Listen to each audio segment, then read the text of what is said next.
Baik, perkenalkan nama saya Bella Insani Utapea, saya dari kelas reguler B 2022. Di sini saya akan menyampaikan strategi pembelajaran sejarah menurut pendapat saya, yaitu pembelajaran efektif. Pelaksanaan sebuah pembelajaran di dalam kelas dipengaruhi oleh berbagai faktor. Di antara faktor tersebut yaitu peserta didik, pengajar, dan fasilitas.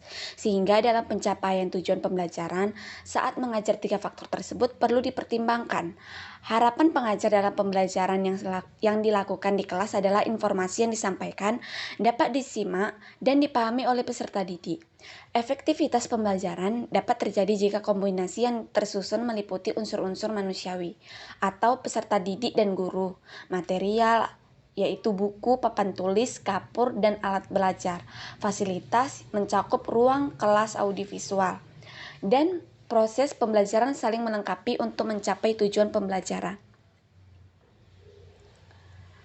Hambatan. Berikutnya ada hambatan dalam pembelajaran efektif, yaitu ada 3. Yang pertama itu proses belajar mengajar ada variatif, tapi cenderung monoton. Yang kedua, respon peserta didik kurang positif. Yang ketiga, aktivitas yang dilakukan dalam proses belajar mengajar kurang bervariasi. Baik, berikutnya itu ukuran efektivitas pembelajaran. Keefektifan suatu proses belajar mengajar dapat diukur dengan 3 hal, yaitu komunikatif, tepat sasaran, dan tercapai tujuan secara maksimal. Proses belajar mengajar yang komunikatif berdampak positif pada pengelolaan kelas, aktivitas peserta didik, respon peserta didik, dan pemahaman peserta didik. Efektivitas pembelajaran juga tidak dapat tercapai jika tidak terdapat penekanan pada pemberdayaan peserta didik secara aktif. Selanjutnya, Wotruba dan Wright dalam Hamzah Uno 2013 mengungkapkan hasil kajiannya dalam beberapa penelitian mengungkapkan bahwa terdapat 7 indikator pembelajaran dikatakan efektif. Yang pertama itu pengorganisasian materi yang baik, yang kedua komunikasi yang efektif, yang ketiga penguasaan dan antusiasme terhadap materi pembelajaran. Yang keempat itu sikap positif terhadap peserta didik. Yang kelima, pemberian nilai yang adil. Yang keenam, keluasan dalam pendekatan pembelajaran. Dan yang terakhir itu hasil belajar peserta didik yang baik. Baik, berikutnya ada kecermatan penguasaan. Untuk kecermatan penguasaan dapat difokuskan pada peserta didik maupun pengajar.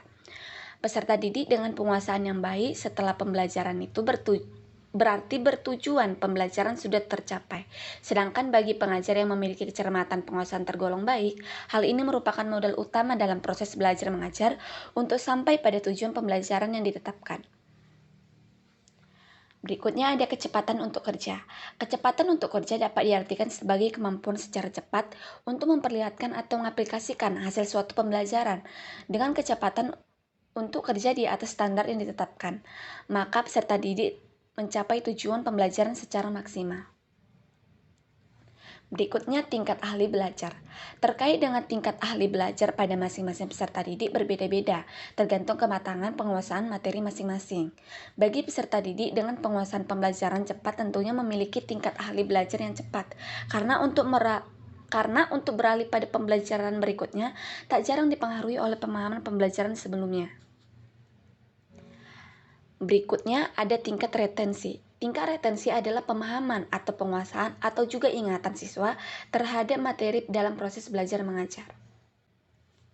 Baiklah, mungkin itu saja yang bisa saya sampaikan tentang materi pembelajaran efektif. Baik, jika ada salah kata mohon dimaafkan. Saya undur diri. Terima kasih.